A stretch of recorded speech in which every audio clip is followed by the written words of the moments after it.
So what's your date of birth?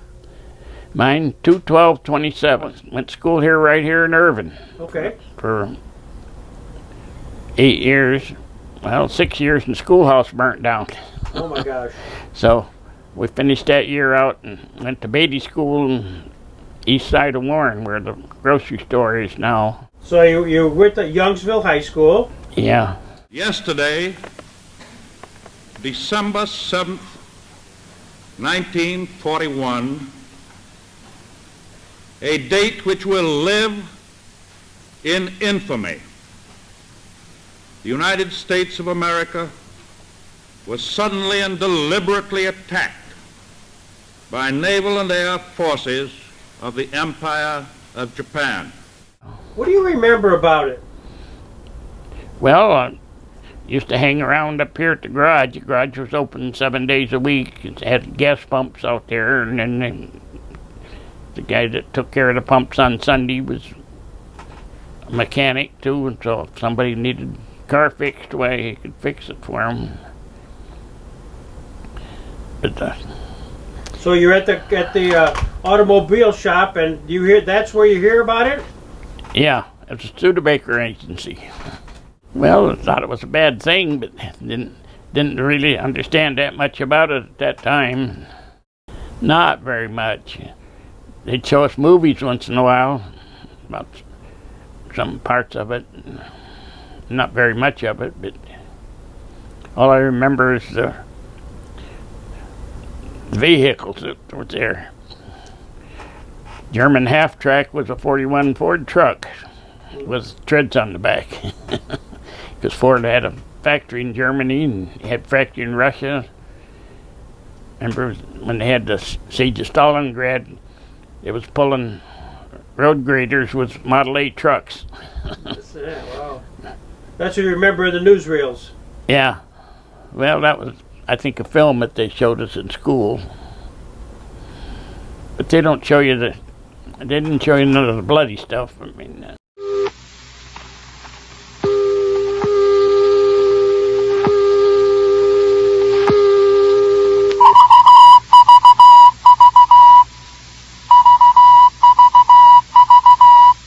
This is Robert St. John in the NBC newsroom in New York. Ladies and gentlemen, we may be approaching a fateful hour. All night long, bulletins have been pouring in from Berlin claiming that D-Day is here, claiming that the invasion of Western Europe has begun.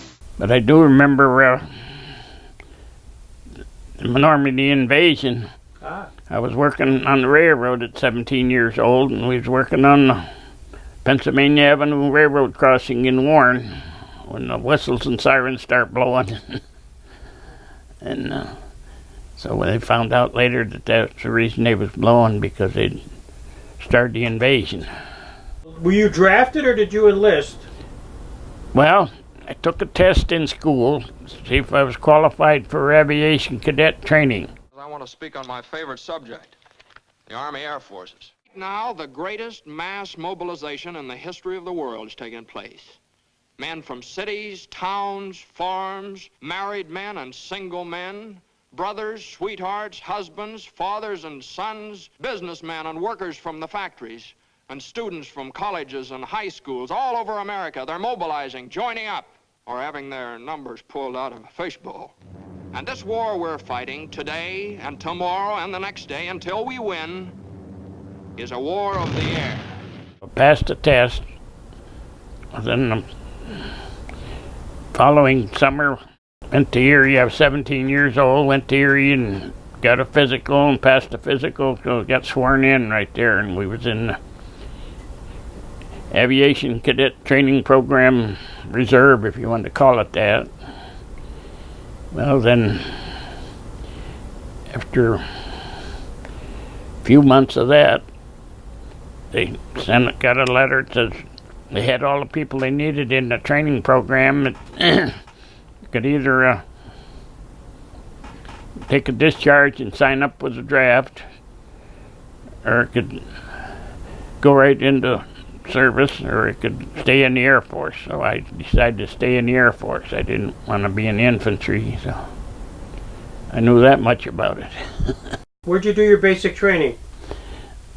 Well, it was called Keesler Field, Mississippi. I think it's Keesler Air Force Base now.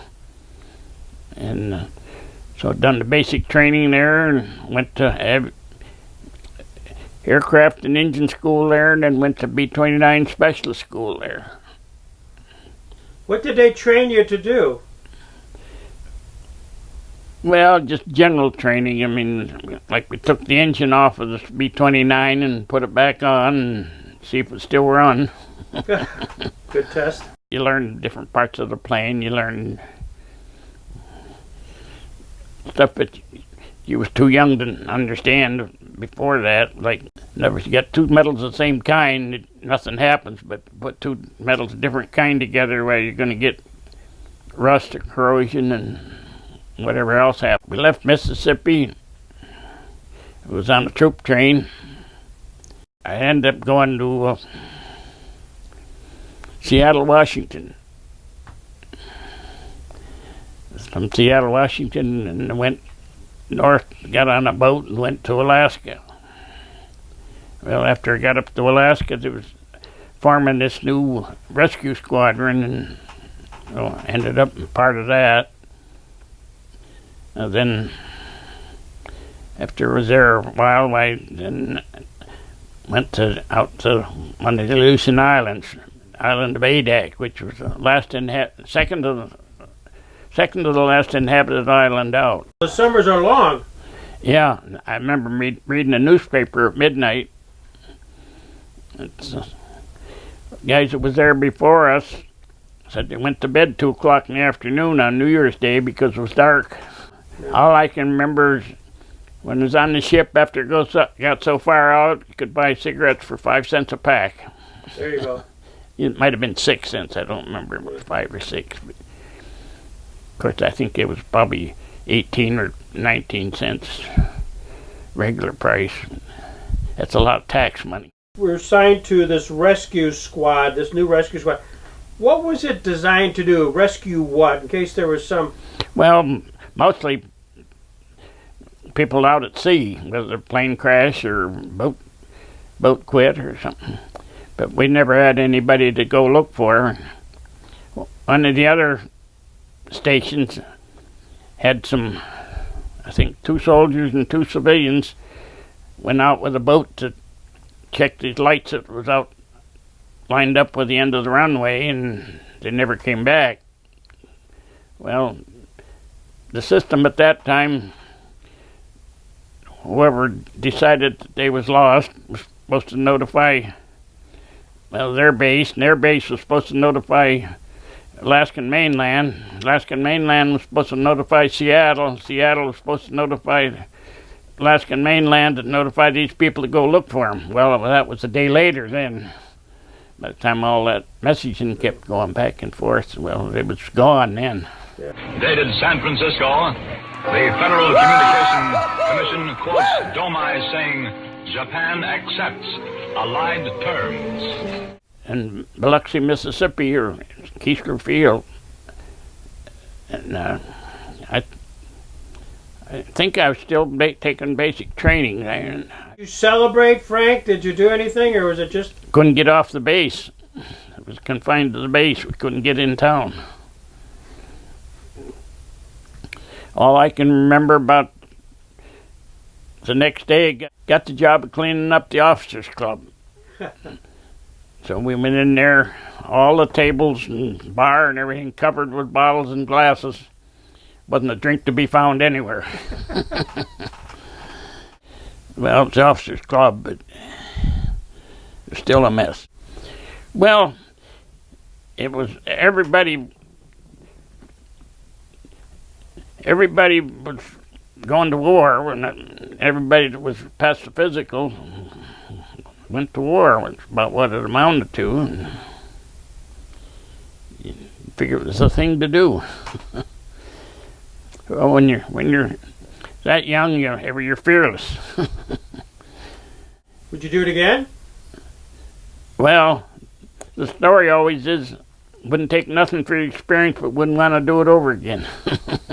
And you agree with that? Well, more or less. I thank you. I salute you. I appreciate you letting me stop in. Yeah, okay. Thank you.